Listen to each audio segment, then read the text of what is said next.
শুধুমাত্র স্বৈরাচার হিসেবে জাতীয় পার্টিকেই বলা হতো, স্বৈরাচার এরশাদ হোসেন মোহাম্মদ এরশাদের নামের সাথে স্বৈরাচার যুক্ত হতো। এখন এসে আপনারা স্বৈরাচারের দোষর, মানে আপনাদেরকে প্রমোশন হলো না ডিমোশন? কেউ আমাকে স্বৈরাচারের দোসর বলবে, আবার কেউ কাউকে দুর্নীতি 5 বারের চ্যাম্পিয়ন বলবে, কেউ কাউকে যুদ্ধাপরাধী বলবে, কেউ কাউকে লেফটিস্ট বলবে, পচা বাম বলবে, পচা ডান বলবে। এটা রাজনীতিতে হবে, এটা সহ্য করতে হবে। আওয়ামী লীগের কোন স্বৈরাচারী কাজের সাথে সরাসরি জাতীয় পার্টি অংশগ্রহণ করেছিল? নির্বাচনে অংশগ্রহণ করা ছাড়া নির্বাচনে অংশগ্রহণ করা স্বৈরাচারী কাজ পৃথিবীর কোথায় আছে? গণভোটে আপনারা বেশ জোরে সোরে না বলছেন, যেখানে অন্য দিকে আর কি সরকার জোরে সোরে হ্যাঁ পক্ষে প্রচারণা চালাচ্ছে। এখন সরকারি খরচে, সরকারি টাকায়, সরকারি হেলিকপ্টারে উপদেষ্টারা হ্যার পক্ষে প্রচার চালাচ্ছে।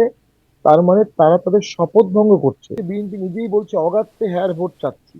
বিএনপিও জায়গায় জায়গায় না ভোট চাচ্ছে। জনাব তারেক জিয়া এখন পর্যন্ত হ্যার পক্ষে শব্দ উচ্চারণ করেননি। আবার নায়ের একটা পক্ষেও তো ভোট হোক, বলেন নাই। সামনে যে ভোটে সরকার জিতবে সেও সরকার, আবার বর্তমান সরকারও সরকার।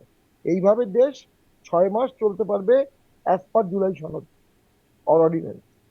6 মাসের মধ্যে যদি সংস্কার না হয় তাহলে এটা 6 বছরও চলতে পারবে, 60 বছরও চলতে পারবে। এটা যদি এতই সিরিয়াস হয়, কেন আগে থেকে আপনারা আপনাদের কনসার্ন জানালেন না, মানুষকে সচেতন করলেন না? আপনাদের রাজনীতি নিষিদ্ধ করতে হবে আওয়ামী লীগের মতোই, কিন্তু সেটা সম্ভব হলো না। এই যে আপনি এটাকে নৈতিক জয় দেখছেন, এর পেছনে মানে নৈতিক জয়টা আপনারা কিভাবে করলেন? আমরা কেউ পালিয়ে যায়নি। যে কোনো কারণে হোক আওয়ামী লীগ পালিয়ে গিয়েছিল। তো এই পালিয়ে যাওয়া আর পালিয়ে না যাওয়ার মধ্যে বিশাল যোজন যোজন পার্থক্য। For the first time Jatiya party একটা সঠিক, অনেকদিন পর একটা সঠিক রাজনীতি করছে। এটাই আপনাদের realisation, for the first time Jatiya party সঠিক রাজনীতি করছে। আপনাদের দলের শীর্ষ নেতারা কোনো এক কারণে এই এই প্রক্রিয়ার মধ্যে দিয়ে যাচ্ছে না, অন্তত কারাগারে যেতে হচ্ছে না। আন্দোলনের সময় ছাত্রদের পক্ষ নিয়েছিলাম স্পষ্ট। তখন আমরা বুঝতাম না যে এরা অনেকে মপকারী হবে, এদের মুখ্য উদ্দেশ্য কি এটা আমরা বুঝিনি, এখন বুঝছি।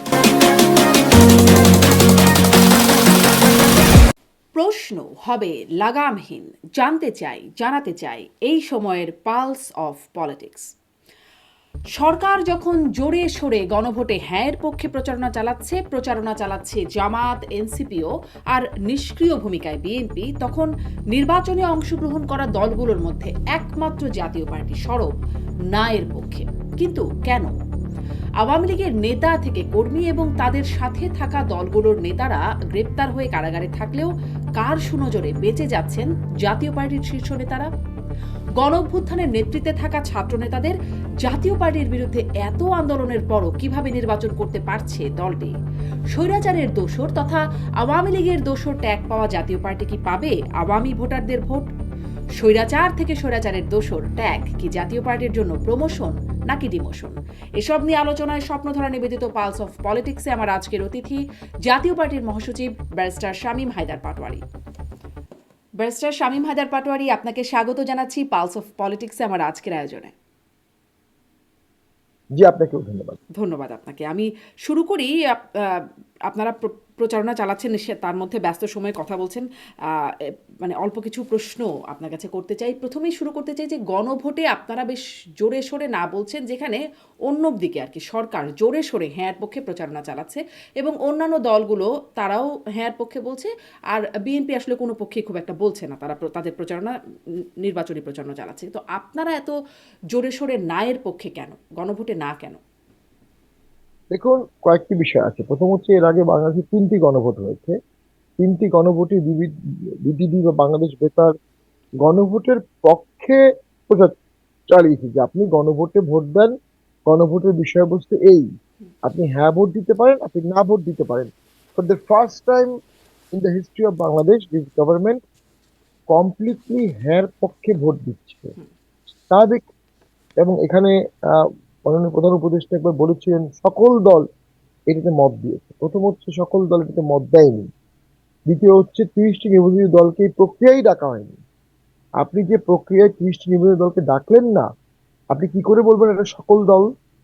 এখন সরকারি খরচে, সরকারি টাকায়, সরকারি হেলিকপ্টারে উপদেষ্টারা হ্যাঁর পক্ষে প্রচার চালাচ্ছে। তার মানে তারা তাদের শপথ ভঙ্গ করছে। ভোটের সময় তারা যেমন কোনো রাজনৈতিক দলের পক্ষ নিতে পারে না, তেমনি কোনো হ্যাঁ বা নার পক্ষেও যেতে পারে না।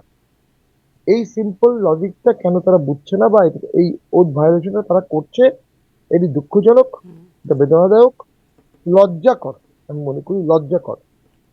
দ্বিতীয় যেটি বলছেন, জাতীয় পার্টি কেন না বলছে, জাতীয় পার্টি কয়েকটি কারণে না বলছে। প্রথম হচ্ছে, একটা জিনিস সত্য যে এই প্রস্তাবনায় অনেক কিছুই আছে যেটা জাতীয় পার্টি প্রথম বলেছিল। আনুপাতিক ভোট, উপজেলা পরিষদ, উপজেলা আদালত, হাইকোর্টের ডিসেন্ট্রালাইজেশন, এগুলো জাতীয় পার্টির আইডিয়া, জাতীয় পার্টির থিঙ্ক ট্যাঙ্ক। জাতীয় পার্টি এই সংস্কারগুলো নিয়ে 20 বছর ধরে কথা বলে আসছে।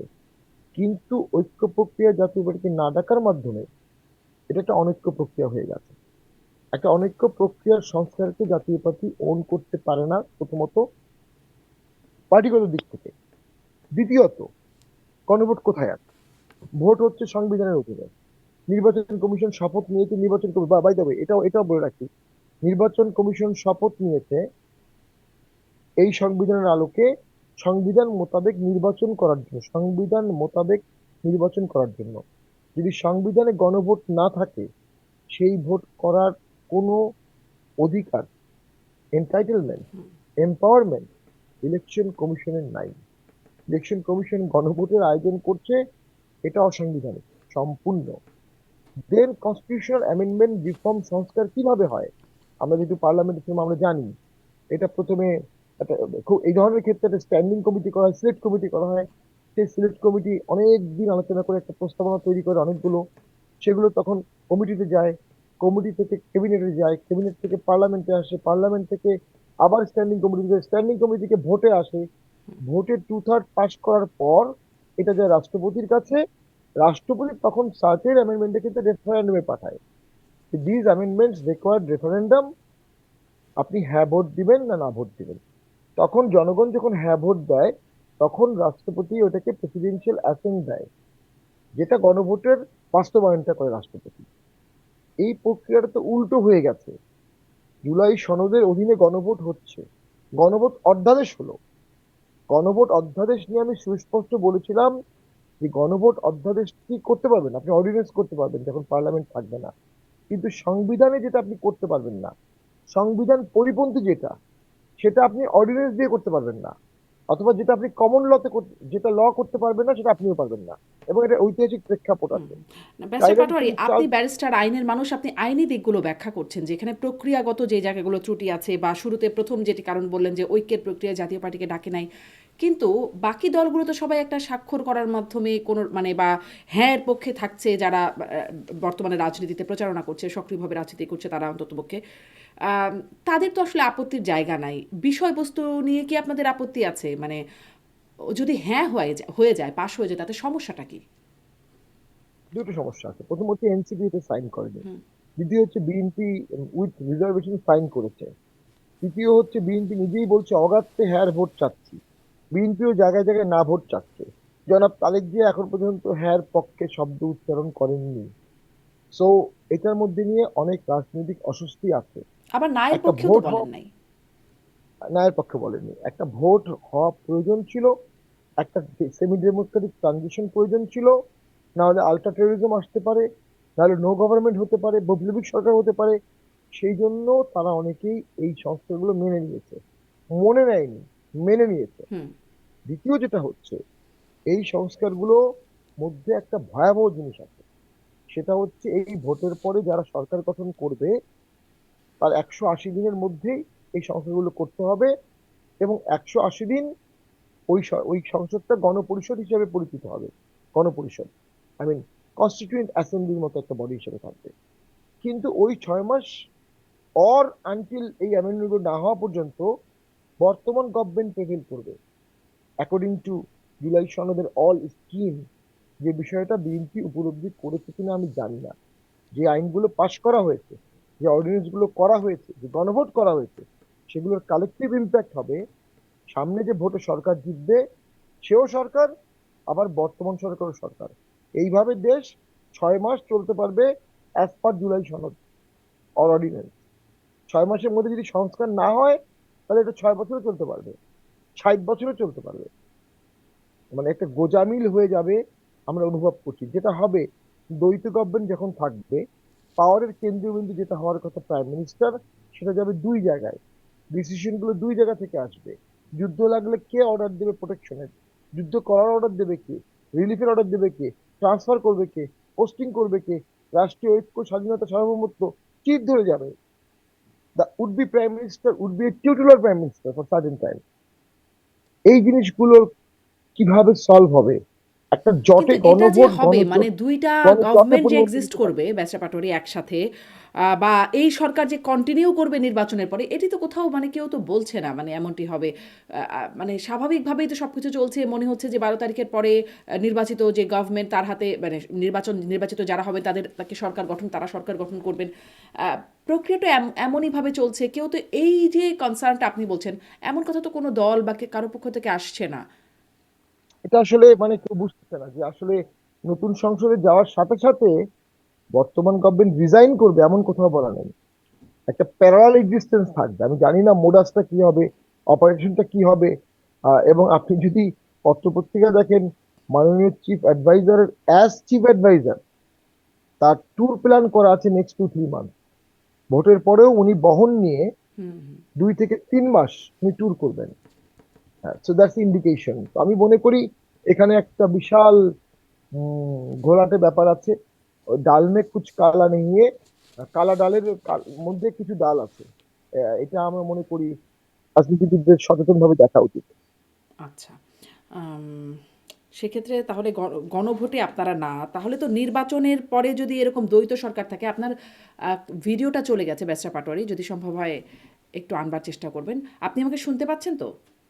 জি, আমি শুনতে পাচ্ছি, প্লিজ আচ্ছা, ক্যারি অন। হ্যাঁ, আমি প্রশ্নটা করি যে তাহলে তো মানে নির্বাচন হওয়ার পর দ্বৈত গভর্নমেন্ট থাকলে মানে গণভোট যদি না হয়, তাহলে কি আর এরকমটা হবে না? জি, অবশ্যই গণভোট যদি না হয় তাহলে বর্তমান গভর্নমেন্টটা হয়ে যাবে ডেফিনেটলি একটা কেয়ারটেকার গভর্নমেন্ট, যার দায়িত্ব হবে ভোট করা। ভোটের পরে যেই দিন নতুন সংসদ বসবে, যেই দিন নতুন এমপিরা শপথ নিবে, ওই দিনই এই government cease to be exist হবে automatic by operation of law, by dint of law, আচ্ছা। বাই ওথ অ্যান্ড বাই আচ্ছা, রিপ্লেসমেন্ট। তাহলে বুঝলাম যে তখন হ্যাঁর ওই ঝঞ্ঝাটা কনসিকুয়েন্স কি থাকবে আর না। না এর কনসিকুয়েন্স কি, এটা একটু মোটামুটি বুঝলাম আইনি ব্যাপারটা আপনার কাছ থেকে। কিন্তু মানে ইতিহাস যা বলে ৩টি গণভোটে সবগুলোতে হ্যাঁই জয়যুক্ত হয়েছে। আর আপনি যেই পয়েন্টগুলো বলছেন সেই পয়েন্টগুলো খুব কিন্তু আলোচিতও হচ্ছে না যে হ্যাঁ জয়যুক্ত হলে এরকম কনসিকুয়েন্স হতে পারে। এটি খুব একটা আলোচনায়ও নাই। ফলে মানে বিষয়টা মানুষ বুঝতেও পারছে কিনা বা রাজনৈতিক দলগুলো অনুধাবন করছে কিনা, আপনিও বলছিলেন যে সেটি আসলে খুব স্পষ্ট না। তাহলে মানে ইতিহাস যা বলে যে হ্যাঁই জয়যুক্ত হয়, আপনাদের এই প্রচারণায় খুব একটা লাভ হবে বলে মনে করছেন? আমাদের এই প্রচারায় লাভ হতে পারে। আম, কারণ হচ্ছে আমরা মনে করি এর ফলে জনগণ নতুন ভাবে চিন্তা করছে, এবং এই নতুন করে চিন্তা করাটা দরকার। রাজনৈতিক দলগুলো নতুন করে চিন্তা করবে। গণভোটের ফলাফল সবসময় হ্যাঁই হয়েছে, এটা সত্য। তবে সেই সব গণভোট হয়েছিল উম, একটা দক্ষ সরকারেরই অধীনে। জিয়াউর রহমান দক্ষ শাসক ছিলেন, কোনো সন্দেহ নাই। এরশাদ দক্ষ শাসক ছিলেন, কোনো সন্দেহ নাই। তারা সমস্ত সংস্কার করে ইমপ্লিমেন্ট করে এটা সুফল জনগণকে দিয়ে তারপরে গণভোটে এটাকে রেট্রোস্পেক্টিভ, ভূতাপেক্ষ ভাবে এটাকে রেটিফিকেশন করেছে। আর বর্তমানটা হচ্ছে ভবিষ্যৎ রিফর্মের জন্য বর্তমান গণভোট, যেটা ভবিষ্যৎ পার্লামেন্টকে বাইন্ড করবে। ভবিষ্যৎ পার্লামেন্ট যদি গণভোটের এই কোনো বিষয়গুলোতে না ভোট পাশ হয়, পার্লামেন্টে না ভোট পাশ হয়, আর সেটা গণভোটে হ্যাঁ আছে, তখন কি হবে? তখন কি আপনি সংবিধানকে উপরে নেবেন না জুলাই সনদকে উপরে নেবেন? এটা হচ্ছে একটা বড় ইস্যু। আমার ব্যক্তিগত আন্ডারস্ট্যান্ডিং, এখানে অনেক সাবস্টেন্টিভ ভালো কন্টেন্ট আছে যেগুলো লেবিয়াথান ঠেকাতে চেষ্টা করবে, শেষ করে তারক সরকারকে শেষ করে দেওয়ার অনুভব করবে। কিন্তু আমার কাছে মনে হচ্ছে ভবিষ্যৎ সরকার যেই হবে, সে এই সংস্কারগুলোকে এই প্রক্রিয়ায় ওন করবে না। আচ্ছা। যার কিন্তু কারণে এটা সুইসাইডাল হবে। আচ্ছা, আমরা দেখলাম যে গণভোটে না এর প্রচারণাটা আপনারা খুব সম্প্রতি শুরু করেছেন। মানে এর আগেও আপনার সাথে যখন কথা হয়েছে গণভোট নিয়ে, আমি তখনও আপনাকে সরাসরি জিজ্ঞাসা করছিলাম যে, আপনারা কি গণভোটে হ্যাঁ না না? আপনি বলছেন ডিসিশন নিয়ে। কিন্তু এখন যখন ধরেন যদি বলি পোস্টাল যারা প্রবাসী ভোটার আছে তারা ইতিমধ্যে ভোট দিয়ে ফেলেছে। আপনারা ইদানিং এসে কেন এটা বলছেন? মানে এটা যদি এতই সিরিয়াস হয়, কেন আগে থেকে আপনারা আপনাদের কনসার্ন জানালেন না, মানুষকে সচেতন করলেন না? দেখুন, এখনো দেশে একটা ভীতিকর পরিস্থিতি চলছে। এখনো দেশে মানুষের মুখে হাসি নাই। কোনো রাজনৈতিক সমঝোতা হয়নি। 90-এর পরে রাজনৈতিক সমঝোতা হয়েছিল, জিয়াউর রহমানের সময় রাজনৈতিক সমঝোতা হয়েছিল, 86-এও একটা রাজনৈতিক সমঝোতা হয়েছিল। 2008-এও রাজনৈতিক সমঝোতা হয়েছিল। ফর দ্য ফার্স্ট টাইম একটা সমঝোতাবিহীন ভোট হচ্ছে, যেখানে আমেজ নাই, সৌহার্দ্য নাই, অন্তর্ভুক্তি নাই, মানুষের মুখে হাসি নাই, হাসিহীন একটা ভোট। এবং মোস্ট ইম্পর্টেন্ট, খুবই দুঃখজনক, লজ্জাজনক, হাস্যকর, 50% লোক এখনো মনে করে ভোট হবে না। আমরা ভোট চাওয়ার পরে জনগণ বলে ভোট হবে। সাংবাদিকরা প্রথম প্রশ্ন করে ভোট হবে। রাস্তাঘাটে হাঁটলে মানুষ জিজ্ঞেস করে ভোট হবে। আপনি কখনো আমরা তো পাল্টা জিজ্ঞাসা করেছেন কেন হবে না, মানে তাদের শঙ্কার জায়গাটা কি, কেন মনে করছে যে হবে না বা নাও হতে পারে? কেন মনে করছে হবে না? আহ এটা একটা কারণ হচ্ছে, 90 সালে কোল্ড ওয়ার শেষ হয়ে গেছে। কিন্তু 90-এর পর থেকেও আমেরিকা সবসময় জানতো রাশিয়া একদিন ফিরে আসবে, এবং কিভাবে ফিরে আসবে, এবং ইভেন্টুয়ালি রাশিয়া ফিরে আসলো। তো 90-এর পরেও 20-30 বছর আমেরিকা কিন্তু রাশিয়াকে কমব্যাট করেই তার সবকিছু করেছিল। আমার মনে হয় এখন এদেশের মানুষ মনে করে আওয়ামী লীগ ভোট ঠেকানোর চেষ্টা করবে, অথবা আওয়ামী লীগ ভোট কেন্দ্রে যাবে না, ভোটটা হবে না। হেনা ভোট নিয়ে জট লাগবে। সবচেয়ে বড় কথা, জনগণ রাষ্ট্রীয় স্ট্রাকচার দেখতে পাচ্ছে না। একটা ভোটের আগে একটা রাষ্ট্রীয় স্ট্রাকচার লাগে।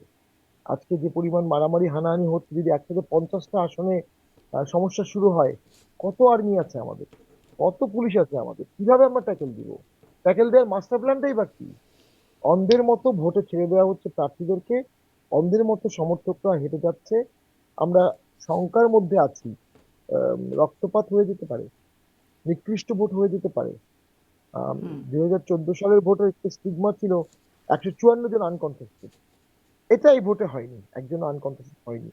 এটা বাদ দিলে বাকি ইন্ডিকেটর গুলো যে কোনো দিকে টার্ন নিতে পারে। আচ্ছা, কিন্তু আপনি বলছেন সমঝোতাবিহীন ভোট, আমেজবিহীন ভোট। কিন্তু প্রচারণা বেশ জোরে সোরে তো প্রচারণা দেখা যাচ্ছে। তারেক রহমান জনসভা করছেন, জামায়াতের আমি প্রচারণা চালাচ্ছেন, আর বাকি এমপি প্রার্থীরা তো চালাচ্ছেনই। তাহলে কেন আসলে আমেজবিহীন বলছেন আপনি? এবং মানে এটা এক ছোট্ট করে যদি একটু শুনি, কেন আমেজবিহীন মনে হচ্ছে? আমরা যখন মানে অর্থাৎ আমাদের এলাকাগুলোতে যাচ্ছি, সেখানে আমরা দেখতে পাচ্ছি মানুষের মধ্যে ভয় আছে। প্রচুর মামলা হয়েছে, অনেকের জামিন হয়নি, পুনরায় মামলার ভয় আছে। আমরা যখন ভোটারদেরকে বলি আমাদের মিটিং এ আসেন, তারা মামলার ভয়ে অনেকে আমাদের মিটিং এ আসছে না, বিশেষ করে আওয়ামী লীগের নিরীহ সমর্থকরা। হুম। তো তারা তো একটা পার্সেন্টেজ অফ পিপল। এই পার্সেন্টেজ অফ পিপলের ভয়টা সংক্রমণে হচ্ছে আরো দিকে। তো সেদিক থেকে চিন্তা করে আমি মনে করি হাসিহীন ভোট হচ্ছে, উৎফুল্লতাহীন ভোট হচ্ছে। এই ভোটের ফলাফল নিয়ে যেই আসবে, তার দেশ চালানো কঠিন হবে। এবং তার 5 বছরের লংজিভিটি, এটা নিয়ে অনেকে বলছে 5 বছর হুম। টেকা খুব মানে টাফ ধরেন হতে আপনি পারে। যেটা বলছেন যে আমেজবিহীন, এর আগেও তো মানে হয়ে গেল, ভোট তো হয়ে গেছে। এর আগে যেই ভোটগুলো নিয়ে প্রশ্ন আসছে ৩টা ভোট, সেখানে বিএনপির সমর্থকদের মধ্যে সেই আমেজটা ছিল না, মানে অংশগ্রহণ করতে পারে না। তাদের মধ্যেও সেই হাসিবিহীন ভোট বা প্রতিদ্বন্দ্বিতাহীন ভোট সেগুলোও তো হয়ে গেছে। মানে হয়ে গেছে, ক্ষমতা এসেছে বা সরকার গঠন করেছে, কন্টিনিউ করেছে, হয়েছে। তো এবারে এমন বড় কিছু মনে হচ্ছে কেন? দেখুন, এটা সত্য যে তখন অনেক অন্যায় ভোট হয়েছে, 14 সালে, 18 সালে, 24 সালে, এটা অস্বীকার করবো না আমরা, অবশ্যই হয়েছে। এবং তখন অনেক খারাপ কাজও আওয়ামী লীগের আমলে হয়েছে, দুর্নীতি হয়েছে, প্রশাসনকে দিয়ে ভোট করানো হয়েছে, রাতের ভোট দিনে হয়েছে, 154 জন আনকনটেস্টেড হয়েছে, অনেক কিছু হয়েছে। আমরাও সেগুলো সাফারও করেছি, যে একবার জিতেছি আবার 2 একবার হেরেছি। তো আমরা নিজের চোখে এগুলো দেখেছি। হুম। কিন্তু তখন কিন্তু রাষ্ট্রটা ছিল, তখন পুলিশকে মানুষ ভয় পেত, আর্মিকে ভয় পেত, তাদের ভিজিলেন্স ছিল। হ্যাঁ, তারা সরকারি এজেন্ডা বাস্তবায়ন করেছে, এটা সত্য। কিন্তু ওটার সাথে সাথে কোলেট্রাল বেনিফিট হিসাবে ল অ্যান্ড অর্ডারটা মেনটেন ছিল। ধর্ষণ হতো না, লুট হতো না, একটা রাষ্ট্রীয় হুম, কাঠামো ছিল, ধর্ষণ আর হতো, রাষ্ট্রীয় ধর্ষণ ক্যারেক্টার হতো ছিল। শামীম পাটোয়ারি। হতো, হ্যাঁ হতো, এটা সত্য, কিন্তু র্যামনেন্ট হতো না। এখন যেটি ঘটছে, রাষ্ট্র কাঠামোর চিট ধরে গেছে, রাষ্ট্রের যে পিরামিড স্ট্রাকচার, ওয়ার্ড থেকে শুরু করে কেন্দ্র পর্যন্ত, এটা নাই। গত 2 বছর কোনো উপজেলা চেয়ারম্যান নাই, কোনো পৌর মেয়র নাই, এমপি নাই। এইখানে তো মানুষ মানুষ কোনো জায়গায় আস্থার জায়গা পাচ্ছে না। তো এইখানে গিয়ে আমি মনে করছি যে মানুষের মধ্যে সংখ্যা এই কারণে মনে হচ্ছে যে এই সরকার ভোটটা 42 সেন্টার উঠাবে, করবে কিভাবে? ভোটের দিন এমন হতে পারে যে যার মতো রেজাল্ট করে নেবে, কেউ বাধা দেওয়ার থাকবে না। লোকাল প্রেশার দিয়ে যার যা শক্তি আছে তাই করে নেবে, শীতটা ঢাকা পর্যন্ত আসবে, ফাইনাল। এটাই কুল্লে হাল ইয়ালা খালাস টাইপ ইলেকশন হতে পারে। এই ভয়টা কিন্তু আছে। একদম মিডিয়া কু হতে পারে, দখল হয়ে যেতে পারে। আগে যখন দখল করে ফেলতো, তখন আর্মিরা আসতো তড়িৎ গতিতে। এখন আর্মিরা আসবে কি না, কতজন আসবে, কত জায়গায় আসবে, কত জায়গায় হাঙ্গামা হবে, এইগুলো নিয়ে একটা প্রশ্নবিদ্ধ সমস্যা আমরা ফেস করছি। এবং সবচেয়ে বড় কথা যেটা বললাম, আলোচনা করে এই জিনিসগুলো সমাধান করা হয়নি। নাও দ্য ক্রুশিয়াল কোশ্চেন ইজ, এরপরে কি হবে? এরপরে বেশিরভাগ মানুষ মনে করে এই সরকারটা দীর্ঘদিন থাকতে পারবে না ইকোনমিক কারণে। আর ওই যে বললাম সমঝোতাটা হয়নি, অথবা আপনি ধরে নেন বিএনপি ক্ষমতায় আসছে, হুম। যেটা একটা পসিবিলিটি আছে। যদি তাই বিএনপি ক্ষমতায় আসে, তাহলে অবশ্যই ইসলামিস্টরা স্ট্রং একটা শক্তি হিসেবে থাকবে। তারা সংসদে বক্তব্য দিবে, বাইতুল মোকাররমে বক্তব্য দিবে, ঢাকা ভার্সিটি, জাহাঙ্গীরনগর, জগন্নাথ, মাদ্রাসা, কলেজগুলো, বড় বড় গুলো সবই তো ছাত্র শিবিরের দখলে। হুম।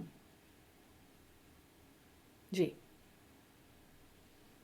আপনি বলতে থাকুন, ভিডিওতে না হয় একটু আমরা কারেকশন করার চেষ্টা করবো। আপনি কন্টিনিউ করুন।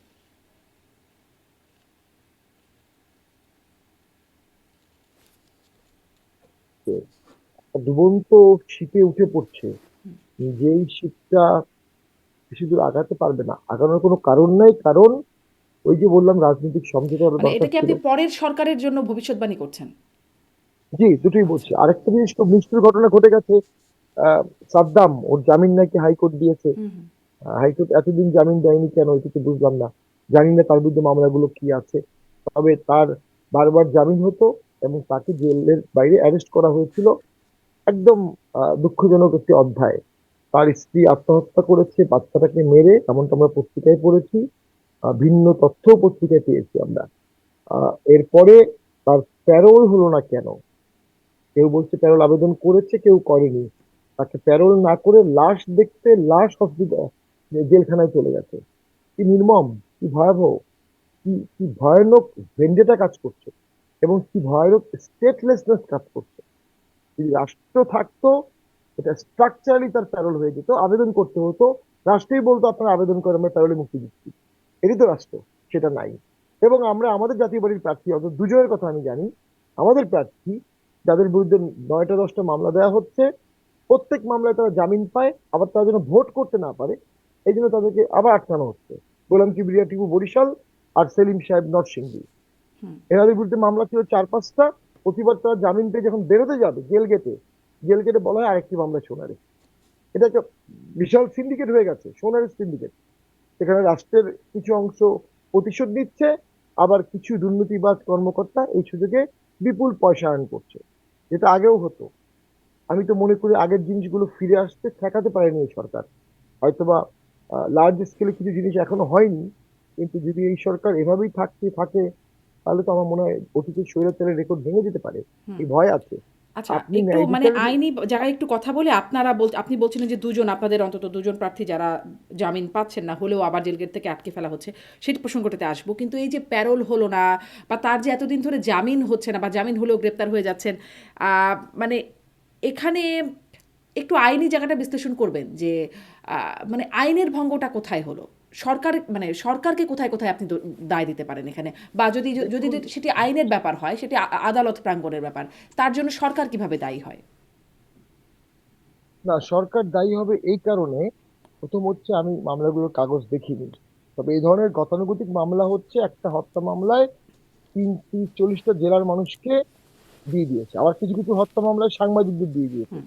কিছু হত্যা মামলায় শিল্পীদের দিয়েছে, কিছু হত্যা মামলায় ক্রিকেটার দিয়েছে। অর্থাৎ একটা লিস্ট করা হয়েছে যে এই 10,000, 20,000, 50,000, 1,000 লোককে আমরা কোনো না কোনো ভাবে মামলায় দিব। কেউ কি দেখেছে ওরা গুলি করেছে? কেউ কি তার কাছে পিস্তল উদ্ধার করেছে, যে পিস্তল থেকে গুলিটা গিয়ে গায়ে লেগেছে? কেউ কি ওই ছুরিটা উদ্ধার করেছে, যে ছুরি দিয়ে হত্যা করা হয়েছে? কেউ কি ওই লাঠিটা উদ্ধার করেছে, যে লাঠিতে সে বাড়ি মেরেছে এবং লাঠিতে হাতের ছাপ আছে, হুম। অথবা পিস্তলের বাটে হাতের ছাপ আছে? সাইন্টিফিক এভিডেন্স ছাড়া, অকুলার এভিডেন্স ছাড়া যে মামলাগুলো হয়ে থাকে, সেই মামলাগুলো প্রাইভেসি আসামিকে জামিন দেওয়া হয় সাধারণত। অথবা কেউ কি কনফেশন করে বলেছে আমি ছিলাম, আমার সাথে অমুক অমুক ছিল, ঠিক এই জিনিসগুলো ছাড়া হাইকোর্ট সাধারণত জামিন দিয়ে দেয়। হাইকোর্ট কেন জামিন দিতে পারেনি, এর প্রেক্ষাপটটা হচ্ছে এই: হাইকোর্টের একজন মহামান্য বিচারপতি তার দরজায় লিখে দিয়েছিলেন জুলাই আন্দোলনের সময় বা জুলাই আন্দোলনের ঘটনার মামলাগুলোতে জামিন আবেদন গ্রহণ করা হবে না। এটা তো একটা ভয়ঙ্কর বিষয়। হুম। যখন জামিন দেওয়া হচ্ছিল, একজন বিচারপতি দিচ্ছিলেন, তখন প্রধান বিচারপতি উষ্মা প্রকাশ করেছিলেন এত জামিন হচ্ছে কেন, তাকে শোকজ করেছিলেন, যেটা হুম। উনি পারেন না। হাইকোর্টের কোনো বিচারিক প্রক্রিয়াকে অ্যাপিলেট ডিভিশন কখনো শোকজ করতে পারে না, কখনো পারবে না। অ্যাডমিনিস্ট্রেটিভ ক্যাপাসিটি দিতে পারবে, তাকে এক বেঞ্চ থেকে আরেক বেঞ্চে নিতে পারবে, তাকে এই বাসা না দিয়ে ওই বাসা দিতে পারবে। তিনি যখন রায় দেবেন, এটার বিরুদ্ধে আপিল ছাড়া অন্য কোনো সুযোগ নাই। আর আমরা দেখেছি কোর্টে এটা এটা হুম এটা হয়েছে যেটা, এই ঢাকা শহরেই 94 জন আইনজীবীকে একটা এই ধরনের মামলা জেলে পাঠানো হয়েছে। 94 জন। তো তখন আসলে অন্য আইনজীবীর একটা প্রতিহিংসায় ছিল, কিছুদিন আগে তারা মারামারির ভিকটিম হয়েছে, আমি বলছি আইনজীবী তাদেরকে মেরেছে। তো এদের জেলে জেলে নেওয়ার ব্যাপারেও তারা তখন সচেষ্ট ছিল। যেটা হতো যখনই এই ধরনের কোনো মামলায় জজ সাহেবও জামিন দিতে চাইতেন, একটা বড় অংশের লয়াররা লাভ দিয়ে বলতো আপনি স্বৈরাচারের দোষর, আপনি দালাল, আপনি জামিন দিতে পারবেন না। অনেক জজ সাহেব তারপরও সাহস করে জামিন দিয়েছে, অনেকে অ্যাম্বারাস হয়ে চলে গেছে। এখানে বিচারকদের খুব একটা দোষী করার কিছু নাই। মব ঠেকানো না গেলে কোনো ন্যায় বিচার হবে না। আর ওই যে রাষ্ট্রের দায় কেন, হুম ওই যে পিপি সাহেব থাকেন আর অ্যাটর্নি জেনারেল থাকেন, যখনই কোনো জামিনের আবেদন আসে তখন জজ সাহেব বলে পিপি সাহেব কি বলেন, অথবা আমাদের এখানে বলে অ্যাটর্নি জেনারেল সাহেব কি বলেন। যদি অ্যাটর্নি জেনারেল সাহেবরা বলে জামিন তো মানে আমার কোনো অবজেকশন নাই, তখন জজ সাহেবরা জামিন দিয়ে দেন। ওর ক্ষেত্রে সার্টেনলি পিপি বা অ্যাটর্নি জেনারেলরা স্ট্যান্ড অবজেকশন দিয়েছে, বুঝে না বুঝে, অথবা ইনস্ট্রাক্টেড হয়ে, অথবা ভেন্ডেটা হয়ে, আমরা দেখেছিলাম রক্ত মানে দিতে। যদি বলি স্বরাষ্ট্র উপদেষ্টার বক্তব্য যে আওয়ামী লীগের দেখলেই গ্রেপ্তার করে ফেলবা, পুলিশকে নির্দেশনা দিচ্ছেন, মানে একটা ভিড়ের মধ্যে থেকে বলছেন যে আওয়ামী লীগ দেখলেও গ্রেপ্তার হচ্ছে না। তখন স্বরাষ্ট্র উপদেষ্টা বলছেন আওয়ামী লীগ দেখলেই গ্রেপ্তার করে ফেলতে হবে, মামলার কোনো দরকার নেই, মামলা আছে কিনা দেখার দরকার নেই, গ্রেপ্তার না হলে তোমার বিরুদ্ধে ব্যবস্থা নেওয়া হবে বলছিলেন পুলিশকে, পেছনে দাঁড়ানো পুলিশকে। আবার আমরা আইন উপদেষ্টাকে দেখেছি যে তিনি বলছেন আওয়ামী লীগ সন্ত্রাসীরা জামিন যেন না হয় সেই বিষয়ে তিনি বলেছেন, এবং জামিন কেন দেয়া হচ্ছে এটার দায় হাইকোর্টের, তিনি এটা বলে, মানে এই যে তার এই বক্তব্যগুলোর প্রভাব কি আসলে এই পুরো বিষয়গুলোর মধ্যে পড়ছে? হ্যাঁ, ওই যে একটা মব ছিল, দানব ছিল রাস্তায়, এই দানবকে সবাই তোয়াজ করেছে, উনিও তোয়াজ করছেন। উনি এমন ভাবে কথা বলছেন যেন ওই দানব তার বিরুদ্ধে না লাগে। তার বিরুদ্ধেও তো আন্দোলন হয়েছিল আসলে। তো উনি জানি না আমি এখনো কি দক্ষতার স্বাক্ষর রেখেছে স্বরাষ্ট্র মন্ত্রণালয় চালিয়ে। হুম কিন্তু আমি তো মনে করি পুলিশদের মধ্যে একটা ক্ষোভ আছে, পুলিশ অনেক হত্যা হয়েছে, সেটার বিচার হয়নি। পুলিশ তাদের বিরুদ্ধে অন্যায়েরও একটা প্রতিবাদ চেয়েছিল, অনেক পুলিশের চাকরিচ্যুত হয়েছে, পুলিশের মধ্যে স্ট্রাকচার এখনো ভালো হয়। যেটা বললাম, ভোট সুষ্ঠু না হওয়ার পিছনে এটাও একটা কারণ, ভোটে নিয়ে সংখ্যার এটাও একটা কারণ, পুলিশ স্ট্রাকচার না। ওনার বিরুদ্ধে অভিযোগ হচ্ছে উনি মাংসে আলু বেশি নাকি মাংস বেশি, এটা খুব ভালো বুঝতে পারেন চট করে এই। কিন্তু স্বরাষ্ট্র মন্ত্রণালয় কেমন চালাচ্ছে তার তো কোনো রিফ্লেকশন আমরা দেখছি না। পুলিশ তো চোখে পড়ে না, পুলিশ তো থানা থেকে বেরোচ্ছে না, খুব কম। আমি নির্বাচনী এলাকায় ঘোরাঘুরি করেও পুলিশ চোখে পড়ছে না। ওই যে বললাম, যখন সংকট আসবে, পুরো সংকটটা প্রার্থীকে একা ফেস করতে হবে, কোনো রাষ্ট্রীয় সহযোগিতা সে পাবে না। বাট নির্বাচনের সময় সে প্রার্থী, তার পূর্ণ অধিকার আছে পূর্ণ সহযোগিতা পাওয়ার। কিন্তু এখন বলছে যে এইখানে তো প্রার্থীকেই গান ব্যবহারের পারমিশন দিচ্ছে বা গান ম্যান দিচ্ছে, মানে স্বরাষ্ট্র উপদেষ্টা তো এমনটাও বলেছেন। এটা আরেকটা বৈষম্যমূলক আচরণ, কারো কাছে গানম্যান থাকবে, কারো কাছে থাকবে না। কেউ টাকা পয়সা আছে একটা গান নিয়ে নিবে, আর যার টাকা পয়সা নেই সে গান নিতে পারবে না। তো এগুলো নিয়ে তো আসলে ভোট হয় না। ভোটের সময় বরঞ্চ অলওয়েজ কালচার হচ্ছে সমস্ত লাইসেন্স অপরাধ অস্ত্রগুলো ফেরত নিয়ে নেয় ভোটের সময়। আমাদেরও নিয়ে নিত, আমাদের তো অস্ত্র ছিল না, লাইসেন্স ছিল। আর একটা জিনিস হচ্ছে, প্রচুর অস্ত্র লুট হয়েছে। কেউ বলে 30,000, কেউ বলে 60,000। এই অস্ত্রগুলো উদ্ধার করতে পারেননি স্বরাষ্ট্র মন্ত্রণালয়, ব্যর্থ। এত অস্ত্র থাকা অবস্থায় কিভাবে ভোট হবে? ভোটের তফসিলের আগে সারা দেশে চিরুনি অভিযান করে অস্ত্রগুলো উদ্ধার করতে পারতো, করা হয়নি। কোনো একটা হীন উদ্দেশ্য থাকতে পারে। দুই হচ্ছে প্রায় 3,000 জঙ্গি বা অপরাধী জেল থেকে ওই সময় পালিয়ে গেছে। ওই যে রাষ্ট্র ছিল না, পালাই গেছে, জেলখানায় কেউ নেই, পালিয়ে গেছে। তারা মধ্যে এখনো 700 এখনো ডেজার্টেড আছে। এই 700-র মধ্যে শীর্ষ জঙ্গি আছে। ওই শীর্ষ জঙ্গি আর এই অস্ত্র দুটি লিঙ্ক করলে একটা বিশাল ফুটপ্রিন্টের চিত্র ফুটে আসে। এইখানে গিয়েই আমার কাছে মনে হচ্ছে রাষ্ট্র একটা হুমকির মাথায় আছে। এবং কিন্তু স্বরাষ্ট্র উপদেষ্টা আবার প্রতিশ্রুতি দিচ্ছেন যে নির্বাচনে সেই অস্ত্রগুলো ব্যবহৃত হবে না, সেই ব্যাপারে তিনি একটা প্রতিশ্রুতি দিচ্ছেন যে লুট হওয়া অস্ত্র। এটা তো আসলে উনি কিভাবে বলছেন আমি জানি না। অস্ত্রগুলো তো ব্যবহারের জন্যই লুট করেছে, কখনো না কখনো ব্যবহার, নির্বাচন না হলে কি তার কি সশস্ত্র বিপ্লবের জন্য উনি অপেক্ষা করছেন, যখন সশস্ত্র বিপ্লব হবে তখন অস্ত্র ব্যবহার হবে, তখন উনি প্রোঅ্যাক্টিভ হবেন? আসলে আমি মনে করি রাষ্ট্র পরিচালনার অনভিজ্ঞ লোকরা দেশ চালাচ্ছে এবং দেশের সার্বিক পরিস্থিতি হুমকির মুখে তারা ফেলে দিচ্ছে, বুঝে না বুঝে এবং তারা মবের আন্ডারে থাকছে। আর যে মব রাষ্ট্র চাচ্ছে না, মব নিজেকে রাষ্ট্রের উপরে নিয়ে যাচ্ছে। তো যারা আপ রাষ্ট্র চাচ্ছে হুম আর তাদের সাথে কনসাল্ট না করার কারণে এটা হচ্ছে। জি, একটু আরেকটা প্রশ্ন আসে যে এই যে আমেজহীন নির্বাচন বলছিলেন এবং আশঙ্কা আপনি নানান রকম আশঙ্কা করছেন, এমনকি নির্বাচন হবে কিনা সেই আশঙ্কার বিষয়টাও আছে, তবুও সেই নির্বাচনে আপনারাও নির্বাচন করছেন। আম, আপনারা নির্বাচনের আগেও একটা অনুষ্ঠান আপনার সাথে কথা হয়েছিল, আপনি বলেছিলেন যে নির্বাচনে জোট হতে পারে, আপনারাও জোটে যেতে পারেন। হলো না কেন কোনো রকম জোট? মানে আপনারা কি স্বৈরাচারের দোসর ট্যাগ খাওয়ার জন্য আপনাদেরকে কেউ জোটে নিচ্ছে না? বিষয়টা এরকম কেন হলো না আপনাদের সাথে কোনো জোট? অনেক তো জোটের সমীকরণ দেখলাম ভোটের আগে। বিষয়টা আহ, অনেকটা এরকম, এটা সত্য, আমরা অস্বীকার করবো না। এই স্বৈরাচার দেশের সরকারের অনেকেই আমাদের সাথে ফর্মাল জোট করতে আগ্রহী হবে না। আমরাও উপজাতকে খুব একটা কারোর সাথে জোট করার চেষ্টা করিনি। আমরা আসলে ভোটে অংশগ্রহণের সিদ্ধান্তটাও নিয়েছি অনেক দেরিতে। সেজন্য আমাদের একটু এলোমেলো হয়েছে বাস্তবায়নটা। এখন ভোটের মাঠে আমরা দেখতে চাই জোট ছাড়া আমরা কি করতে পারি। একতরফা ভোটে অংশগ্রহণ করে আমাদের অনেক তকমা লেগেছে। এখানে কোনো জোট করলে যার সাথে জোট করব তার সমস্ত দায়ভার আমাদের কাছে চলে আসবে। আর তার থেকে বড় কথা হচ্ছে কতিপয় আসনে আমরা জোট করব, বাকি আসনগুলো কি হবে, বাকি আসলে তার থেকে আমরা কি জবাব দেবো।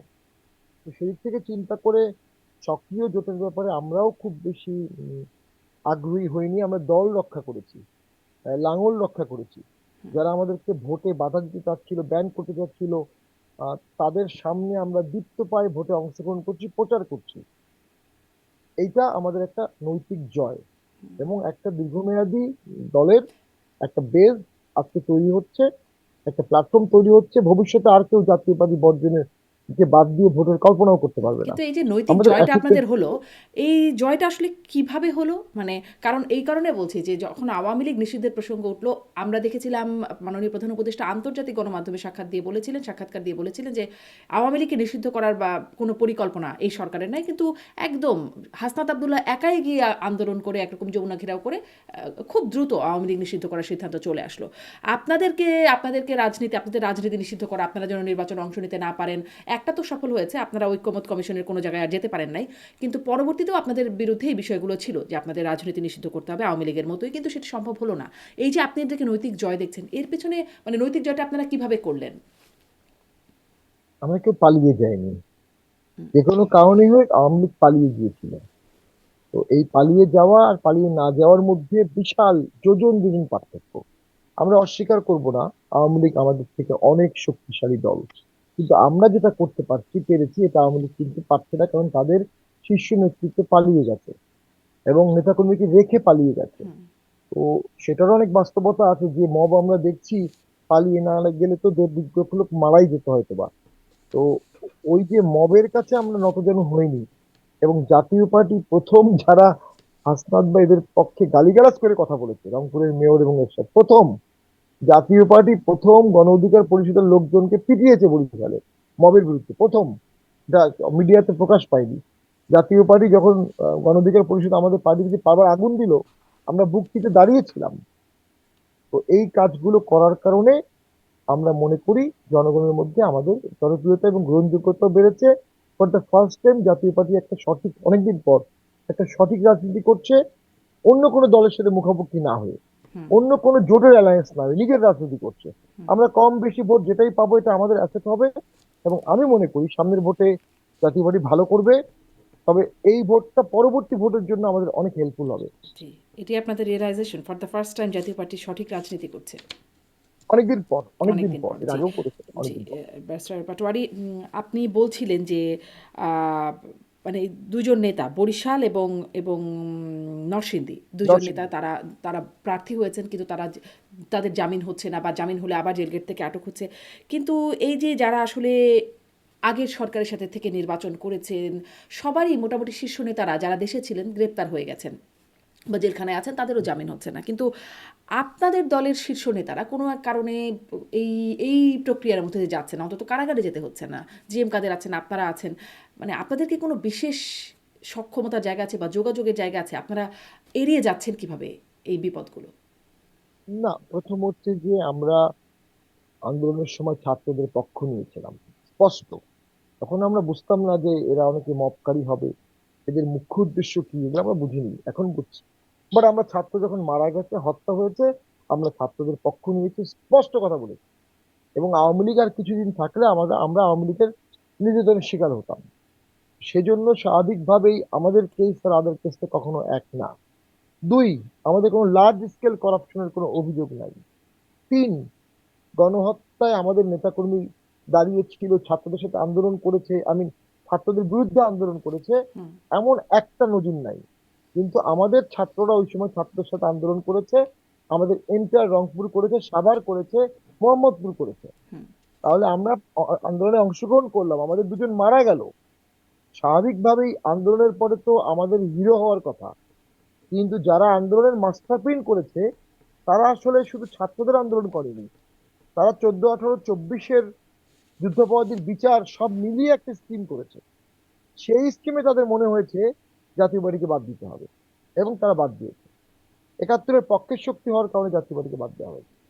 হুম। কিন্তু আন্দোলন বা মানে চূড়ান্ত আপনি দোষী যেগুলো হিসাবে না। বলছিলেন যে আপনারা অভ্যুত্থানের পক্ষে ছিলেন, আপনাদের ছাত্ররা ছিল সে সময় মানে অভ্যুত্থানের পক্ষে কাজ করেছে, কিন্তু এই যুক্তিগুলো তো খুব একটা স্বীকৃত হচ্ছে না বা গৃহীত হচ্ছে না যারা অভ্যুত্থানের পক্ষে। তবুও মানে এটি একটা প্রশ্ন যে আপনারা আসলে কোনো কোথাও থেকে কোনো যোগাযোগের কারণে কি এই বিষয়গুলো এড়িয়ে যেতে সক্ষম হচ্ছে, নাকি কেন মানে এই গ্রেপ্তার? কারণ আপনিই বলছিলেন একটু আগে যে তার কিসের সম্পৃক্ততা কিভাবে প্রমাণিত হচ্ছে, কিন্তু তারা আসলে সাংবাদিক থেকে শুরু করে বিভিন্ন বুদ্ধিজীবী পর্যায়ের লোকজন বা আওয়ামী লীগের অনেকে আছেন যারা কোনো সম্পৃক্ততা প্রমাণ না হওয়া সত্ত্বেও তারা আসলে জেলখানায় আছেন বা তাদের জামিন হচ্ছে না, একরকম মিথ্যা মামলাতেই আছেন। সেরকমভাবে কিন্তু আপনারা সেটা শিকার হচ্ছেন না। কোথাও থেকে কোনো যোগাযোগ আছে?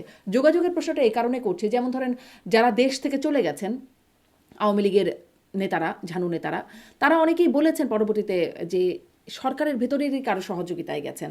বা ধরেন সাবেক রাষ্ট্রপতি আব্দুল হামিদ, তিনি যে দেশে আছেন, তিনি বিদেশে গেলেন, তখন অনেক হাই উঠলো, তারপরে তিনি নিরাপদেই ফিরে এলেন এবং নিরাপদেই দেশে আছেন। জানা যাচ্ছে যে তার শ্যালক, তিনি জামাতের নেতা, তিনি এখন প্রার্থী, জামাতের বড় নেতা, তিনি নির্বাচনও করছেন। এই একটা যোগাযোগের একটা বিষয় আছে। তো আপনাদের কি এরকম কোনো যোগাযোগ আছে? আপনাদের বারবার গ্রেপ্তার, এই বিষয়গুলো এড়িয়ে যাচ্ছেন বা মামলা? না, আমাদের যেটি হচ্ছে, আমাদের জনগণের একটা অংশ বিশ্বাস করে জিএম কাদের ভালো মানুষ। জনগণের একটা অংশ বিশ্বাস করে জিএম কাদের সত্য কথা বলেন, এবং তাকে অ্যারেস্ট করা হলে এটা জনগণের মধ্যে একটা মিশ্র প্রতিক্রিয়া হতো, এবং সেটা বর্তমান সরকারকে কোনোভাবে হেল্পও করতো না। যেমন সাবের হোসেন চৌধুরী অ্যারেস্ট হয়েছে না, 2 দিনের মধ্যে কিন্তু জামিন হয়ে গেছে। তো কারণ জনগণ মেনে নিতে পারছিল না সাবেরকে ভাইকে কেন অ্যারেস্ট করা আসলে হলো, কি হচ্ছে জনগণ মেনে নিতে অবশ্যই পারছিল না? সব মিলিয়ে আর কি। আমার হ্যাঁ, এখানে একজন তারপরে আমাদের সাংবাদিক এম এ আজিজ, তিনি বলেছিলেন তার কাছে প্রমাণ আছে সরকারের উপদেষ্টারা কেন মানে যুক্ত হয়ে এই জামিনটা করিয়েছেন আসলে। আমি জানি না বিষয়টা, কিন্তু তিনি হতে পারে। দাবি মানে করেছিলেন। যদি এটা করেও থাকে, তার ইমেজের কারণেই করেছে, এটা জনগণ গ্রহণ করছে না, সব মিলিয়েই করেছে। আর বাকিগুলো সিভিল সব সোসাইটি জনগণ তার গ্রহণ পক্ষে করে থাকে। নিচ্ছেন, ধরেন না, কেউ সাংবাদিক যারা আছে, কিন্তু বুদ্ধিজীবী যারা আছেন। হ্যাঁ, অবশ্যই গ্রহণ করছে না, তবে এখানে সিভিল সোসাইটি সবাই মিলে একসাথে আছে। সিভিল সোসাইটি তার পক্ষে আছে। আমি একটা উদাহরণ হিসেবে জাস্ট বললাম, এটা বেশি বলে আবার তার বিপক্ষে আনতে পারি। আরেকজন হচ্ছে আমাদের সুনামগঞ্জের মান্নান সাহেব, যিনি আওয়ামী লীগের মন্ত্রী ছিলেন। তিনি যখন অ্যারেস্ট হলো, তিনি তো পালাননি, বলছে আমি কেন পালাবো, আমি ঘরে হুম, থাকবো। ওনাকে যখন অ্যারেস্ট করা হলো, স্কুলের বাচ্চারা আন্দোলন করেছে, তাকে কিন্তু ছেড়ে দিয়েছে খুব কুইক। তো এক্সাম্পল যে নাই তা না, তবে আমরা মনে করি জাতীয় পার্টি একটা হতে পারে। সরকার নিজেও চাচ্ছিল জাতীয় পার্টি অ্যাটলিস্ট একটা পলিটিক্যাল ফোর্স হিসেবে থাকুক, কারণ এত বেশিকে বাদ দিলে টেকা যায় না, বা এত বেশিকে বাদ দিলে ভোটটা বেশি প্রশ্নবিদ্ধ হবে। হুম, সরকার নিজেও হয়তো বা চেয়েছে যে আর প্রশ্নবিদ্ধ করবো না, এক আওয়ামী লীগকে বাদ দিয়েই তো একটা প্রশ্নবিদ্ধ হয়ে গেছে, 13 দলকে বাদ দিয়েই তো প্রশ্নবিদ্ধ হয়ে গেছে, আরো বাদ দিলে তো আরো প্রশ্নবিদ্ধ হবে। এবং অতীত ইতিহাস বলে, 2006 সালের ঘটনা, যখন আওয়ামী লীগ ভোট বর্জন করলো, জাতীয় পার্টি ভোট বর্জন করলো, ভোটটা হয়নি। এবং এরশাদের মনোনয়ন বাতিলের পরে জাতীয় পার্টি মনোনয়ন বর্জন প্রত্যাহার করে নিল, 111 চলে আসছে। তো নজির তো আছে। আচ্ছা, মানে এরকম একটা কনসার্ন থেকে জাতীয় পার্টি এই ছাড় পাওয়ার জায়গাটা, হয়তো হয়তোবা হয়তোবা। আমি আচ্ছা, তার পর জায়গা বলবো না, আমি বলবো অধিকার খর্বটা কম করেছে, অনেক অধিকার আচ্ছা, খর্ব করেছে, জি, একদম কিন্তু পরিপূর্ণ করেছে। স্পষ্ট। জি, কম খর্ব হয়েছে আপনাদের অধিকার, স্পষ্ট। এই যে স্বৈরাচারের দোসর যেই আখ্যা পাবার কারণে বা ট্যাগ পাবার কারণে আপনারা একটু আগেও বলছিলেন যে জোটেও আপনারা খুব একটা ওয়েলকাম হন নাই, বা ধরেন নির্বাচনের মাঠে সেই শুরু থেকেই একটা প্রক্রিয়ার মধ্যে আছেন, কিন্তু যাদের দোসর হিসেবে ট্যাগ দেয়া হচ্ছে তাদের কর্মী সমর্থকদের ভোট কি আপনারা টানতে পারছেন? যেমন আওয়ামী লীগ তো বলে দিয়েছে বর্জন করতে, কিন্তু বিএনপি জামাত খুব সক্রিয়ভাবে আওয়ামী লীগের ভোটারদের টানার জন্য অনেক রকম কথা বলছেন, প্রচারণা চালাচ্ছেন। আপনারা তো দোসরদের আপনাদের বন্ধুদের ভোট কি পাবেন, টানতে পারছেন? তো দেখুন, আসলে স্বৈরাচার পলিটিক্যালি বলা যায়, দেন তো প্রশ্নটা আসে কে স্বৈরাচার না।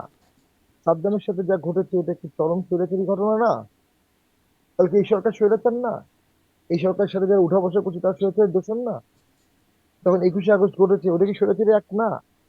যখন বাংলাদেশের 63 জেলায় একসাথে বোম ফুটেছে, 1,28,00,000 ভুয়া ভোটার হয়েছিল, এগুলো সবই স্বৈরাচারী। মাগুরার ভোট আওয়ামী লীগও করেছে, বিএনপিও করেছে। আওয়ামী লীগ যেহেতু 15 বছর টানা ছিল, 16 বছর, স্বাভাবিকভাবেই কিউমিউলেটিভ ভাবে খারাপ কাজগুলো বেশি হয়েছে, স্বাভাবিকভাবেই। তো তারপরেও আমি তাদের সমালোচনাই করবো, তারা ভোট ব্যবস্থাকে নষ্ট করেছে এবং প্রশাসনকে নষ্ট করেছে। এটা আওয়ামী লীগ নিজে সাফার করছে। আজ থেকে আওয়ামী লীগ তার কোনো রাষ্ট্রীয় প্রোটেকশন পাচ্ছে না, মানবাধিকার রক্ষা পাচ্ছে না, কারণ প্রশাসনটা সে নিজ হাতে নষ্ট করেছে। যদি সে প্রশাসনকে নিরপেক্ষ রাখতো, এই নিরপেক্ষতার সুফল আজকে আওয়ামী লীগই পেত। যদি প্রশাসনকে, জুডিশিয়ারিকে সে নিরপেক্ষ রাখতো, এই জুডিশিয়ারিকে হাত থেকে সে মানবাধিকার সুরক্ষা আওয়ামী লীগ পেত। তো আমরা দোসরদের স্বৈরাচারের ভোট পাবো কিনা, দ্যাট ইজ ইউর কনসার্ন। আমরা 71-এর পক্ষের শক্তি। দেশ 7 দুভাগে ভাগ হয়ে যাবে, গেছে। 71-এর বিপক্ষে, 71-এর পক্ষে। বিএনপি এই দুটোর মধ্যে কোনোটাই যেতে পারছে না। জাতীয় পার্টি স্পষ্ট 71-এর পক্ষে অবস্থান নিয়ে নিয়েছে। বিএনপি কেন দুটোর মধ্যে জাতীয়- যে কোনোটাতেই যেতে পারছে না? মানে আমি বিএনপি তো আমি আসছি একটু পরে। হুম, হুম। হ্যাঁ, জাতীয় পার্টি স্পষ্ট 71-এর পক্ষে নিয়ে গেছে এবং আমরা মনে করি যারা মুক্তিযুদ্ধের সপক্ষের শক্তি, মুক্তিযোদ্ধা, দেশকে ভালোবাসে, মুক্তিযুদ্ধকে ভালোবাসে, তাদের জাতীয় পার্টিকে ভোট দেওয়া উচিত। কারণ তাদের একটা সিম্বলিক প্রতিবাদ হওয়া উচিত। জাতীয় পার্টিকে ভোট দেওয়াটা একটা সিম্বলিক প্রতিবাদ হবে। বিএনপির প্রবলেম কোথায়?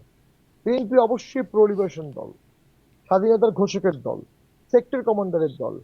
বিএনপির প্রচুর মুক্তিযোদ্ধা আছে এবং আওয়ামী লীগের থেকে বিএনপিতে সক্রিয় মুক্তিযোদ্ধা বেশি সংখ্যা গুনলে। কিন্তু বিএনপিকে সারা জীবন আওয়ামী লীগের সাথে ভোট করার কারণে, বিরুদ্ধে আন্দোলন ভোট করার কারণে, স্বাধীনতা বিরোধী শক্তি এবং ইসলামিস্ট ওদের সাথে নিয়েই চলতে হয়েছে এতদিন পর্যন্ত। এবং সামনেও কখনো আওয়ামী লীগ ফিরে আসলে তাকে যদি কমব্যাট করতে হয়, ওই স্বাধীনতা বিরোধী এবং ইসলামিক শক্তিকেই বিএনপিকে সাথে নিয়ে কমব্যাট করতে হবে। সো বিএনপি এক্ষেত্রে একটা বিজয়ের কন্ডিশনে আছে। সেম কন্ডিশনে ছিল যখন আওয়ামী লীগের ব্যানের আন্দোলন হয় 2 দিন। হাসনাত যখন 2 দিন আওয়ামী লীগ ব্যানের আন্দোলন করে, ওই 2 দিন বিএনপি নিশ্চুপ ছিল এবং কনসিকুয়েন্সটা ড্রাস্টিক হয়েছে দেশের জন্য। বিএনপিও সাফার করেছে। আমাদের ধারণা, বিভিন্ন ছাত্র সংসদ নির্বাচনে ছাত্রলীগের একটা অংশের ভোট শিবিরে গেছে। আমাদের ডাটা যেটা বলে কিছু শিবিরে গেছে, গিভ বিএনপিকে মেসেজ যে তোমরা কেন ওই ব্যানটা ঠেকালা না, আমার ধারণা। তো আওয়ামী লীগ ফিরে আসলে তাকে কমব্যাট করার জন্য আবার জামাতের সান্নিধ্য লাগবে বা বন্ধুত্ব লাগবে, আপনি যেটা বলছিলেন। আর জামাতের সাথে যে এখন প্রতিযোগিতা, একরকম শত্রু ভাবাপন্নতাও কোথাও কোথাও গিয়ে পরিণত হচ্ছে, সেটি কমব্যাট করার জন্য আর কাউকে লাগবে না বিএনপির? সেটি কমব্যাট করার জন্য তো অলরেডি জাতীয় পার্টি একটা হিউজ সার্ভিস দেশে ইনক্লুশনে দিয়ে দিয়েছে। জাতীয় পার্টি ভোটে অংশগ্রহণ করেছে মানে চোখ বন্ধ করে অন্ধকূপে লাফ দিয়েছে। যে অবস্থা ছিল দেশের, যে উত্তপ্ত অবস্থা, ডিসি অফিসে মব হয়েছে, ডিসি অফিসে ঢুকতে দেয়নি, আমাদের লোকজনকে অপমান করেছে, কিন্তু আমরা ভোটে থাকার কারণে বিএনপি যে ফিল্ড লেভারেজ অ্যাডভান্টেজটা পাচ্ছে, জামাত বলতে পারছে না আমরা ভোট বর্জন করবো এটা না হলে। জামাত ভোট বর্জন করলে সেখানে জাতীয় পার্টি থেকে যাচ্ছে। তো জাতীয় পার্টি না থাকলে জামাত বিএনপিকে গলা টিপে ধরতো এবং বেসিক্যালি বিএনপি জামাতের কাছে যা চাইতো জামাত তাই দিতে বাধ্য থাকতো। দ্যাটস ওয়াই এই ছাত্ররা বা এই গণ অধিকার পরিষদ জাতীয় পার্টি ব্যানের জন্য আন্দোলন করেছে অ্যাজ প্রক্সি অফ জামাত, যাতে জামাত এককভাবে এই পুরো রাজনৈতিক খেলাটায় বড় একটা শক্তি হিসেবে কাজ করতে পারে। সেটি বিএনপি কিছুটা উপলব্ধি করেছে বলেই বিএনপি নিজেই বলেছে একটা চিঠি দিয়ে যে কোনো দলের অফিসে আগুন দেওয়া বা কোনো দলের ব্যান করা বিএনপি পছন্দ করে না। বিএনপি এমনিতেও বহুদলীয় গণতন্ত্রে বিশ্বাস করে। আমি আপনাকে উদাহরণ হিসেবে বলতে পারি, জিয়াউর রহমান আসার পরে কিন্তু আওয়ামী লীগ রিভাইভ হয়েছে, জামাত রিভাইভ হয়েছে। কিন্তু আবার আওয়ামী লীগের তো নিষিদ্ধকে সমর্থন করেছে, মানে এটাকে সাধুবাদ জানিয়েছে বিএনপি। নিষিদ্ধকে সমর্থন করেনি। 2 দিন প্রথম দিকে তারা বলেছিল তারা ইনক্লুসিভ ভোট চায়, এবং প্রধান উপদেষ্টা বলেছিলেন যেহেতু একটি বড় দল আওয়ামী লীগ নিষিদ্ধ চাচ্ছে না, আমি করতে হুম। পারবো না। পরবর্তীতে যখন হয়ে গেছে তারা সাধুবাদ জানিয়েছে। চুপ থাকাটাও ভুল ছিল, সাধুবাদ জানাটাও ভুল ছিল। একটা দল কখনো আরেকটা দলের ব্যানে সাধুবাদ জানাতে পারে না, উচিত না, ঠিক না। জি। এবং এক তাতে কোনো রাজনৈতিক সমাধান হয়নি দেশের। একটা বিষয় দেখলাম যে সম্প্রতি ওয়াশিংটন পোস্টের সেই রিপোর্ট বা মার্কিন দূতাবাস থেকে ফাঁস হওয়া একটা অনানুষ্ঠানিক কথোপকথন, যেখানে দেখা যাচ্ছে যে দূতাবাসের পক্ষ থেকে বলা হচ্ছে যে জামাতকে একরকম সমর্থনই বা জামাতকের পক্ষে একরকম প্রচারণাই যেন চালানো হচ্ছে সেখানে। এই যে মার্কিন যুক্তরাষ্ট্রের জামাতকে সমর্থন বা জামাতের পক্ষে বা জামাতের সাথে আরও ঘনিষ্ঠতা বাড়ানোর জন্য যে তাদের প্রক্রিয়া, সেটি আসলে নির্বাচনে প্রভাব ফেলবে কি কোনো? এবার নির্বাচনটা প্রচন্ড ঘোলাটে। এখানে জামাতের অ্যাডভান্টেজ হচ্ছে জামাত তার পরিপূর্ণ ভোটটা কাজ করতে পারে। পরিপূর্ণ। জাতীয় পার্টি, বিএনপি, আমরা আমাদের পরিপূর্ণ ভোট কাজ করতে পারি না, আমাদের অনেক সমর্থক পাশায় থেকে যায়। এ বিষয়ে আমাদের সাংগঠনিক কিছু দুর্বলতা আছে। জামাতের ডিসঅ্যাডভান্টেজ হচ্ছে তারা এখনো 71-এর লেভারেজ তার ঘাড়ে আছে। 71-কে ওভারকাম সে এখনো করতে পারেনি। তো জামাত বাইরে যারা যারা আছে, বিভিন্ন জায়গায় জামাত বিরোধী জোট হতে পারে, জামাত কিছু কিছু জায়গায় একা হতে পারে। তবে ভোটে আমি বলবো জামাত ইতিহাসের মধ্যে সবচেয়ে ভালো করবে, নাম্বার অফ সিটের দিক থেকেও এবং পার্সেন্টেজের দিক থেকেও, দুটো দিক থেকেই। এটা একসেপ্ট করতে হবে। যারা অনেকেই বলে ছাত্র সংসদের ভোটের কোনো ইম্প্যাক্ট পড়বে না, তারা ভুলে যায় এই ছাত্ররাই তো ভোটার। আর এই ছাত্ররা বা শিবির একটা শক্তিশালী সংগঠনেরই অঙ্গ সংগঠন, জামাত ইসলামী। তো সেদিক থেকে যেমন আমরা দেখেছি অনেক নতুন প্রার্থী এনসিপি অন্য জায়গা থেকে গিয়েছে, তাদের কোনো অবস্থানই ছিল না।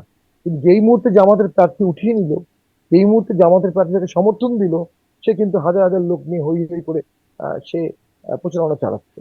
তো আই থিঙ্ক ইন্টারন্যাশনাল পলিটিক্সে জামাত চেষ্টা করছে লবি করতে। আমাদের দেশেও তাদের একটা শক্ত বেজ আছে।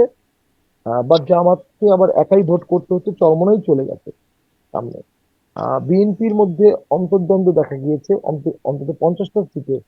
এই 50টা সিটে যে অন্তর্দ্বন্দ্ব হলো, সেটির ফলাফল তো তাদের ভোটে ইম্প্যাক্ট ফেলবে। এবারের ভোটে আমি মনে করি কোনো প্রেডিকশন কাজ করবে না, আচ্ছা, অবভিয়াসলি। এবারের ভোটে কোনো প্রেডিকশন মানে কে জিতবে এরকম কিছু এখনো বলার সুযোগ নাই। এত ভেরিয়েবল এখানে আছে। মাইনরিটি ভোটার কি করবে, আওয়ামী লীগের ভোটার কি করবে, বিএনপির বিদ্রোহী কি করবে, হ্যাঁ, কি পরিমাণ টাকা খরচ হবে, কি পরিমাণ ভয়ভীতি দেখানো হবে, প্রশাসন কি নিরপেক্ষ থাকবে কিনা, সব মিলিয়ে এই 8-10টা ভেরিয়েবল আছে, যেটা নর্মাল ভোটে এত ভেরিয়েবল থাকে না। আপনি যদি মনে করেন আওয়ামী লীগ আজকে থাকতো, কি হতো ভেরিয়েবলটা? আওয়ামী লীগ একা ভোট করতো, বাকি সবাই একটা জোট করতো। অর্থাৎ ধরেন আইডেন্টিক্যালি আওয়ামী লীগ আর জাতীয় পার্টি জোট করলো, তখন একটা পিকচার পেত না। এখন তো পিকচার পাচ্ছেন না। যেখানে আওয়ামী লীগের 2 লাখ ভোট আছে, সেখানে আওয়ামী লীগের প্রার্থী নাই। এই 2 লাখ ভোট কি করবে, ভোটার কি করবে? তো ডিসাইডিং ফ্যাক্টর তারাই, আলটিমেটলি ভোটের রেজাল্ট ডিক্টেট করবে আওয়ামী লীগ। আওয়ামী লীগ যদি কিছু ভোট কাউকে দেয়, যাকে দেবে সেই সরকার ফর্ম করবে। আর যদি জাতীয় পার্টিকে ফুল ভোট দেয়, জাতীয় পার্টি সরকার ফর্ম করবে। এখন আওয়ামী লীগের ভোটাররা সব বাদ দিয়ে ঘরে বসে থাকতে পারে, এই সম্ভাবনাও আছে। তো কোনটা আওয়ামী লীগ করবে এটা তো আমরা বুঝতে পারছি না। হুম, কিন্তু আওয়ামী লীগের সভানেত্রী শেখ হাসিনা তো ভোট বর্জনের ডাক দিয়ে ফেলেছেন, সেই ডাকে সাড়া দেবেন কিনা সেটি স্পষ্ট হচ্ছে না।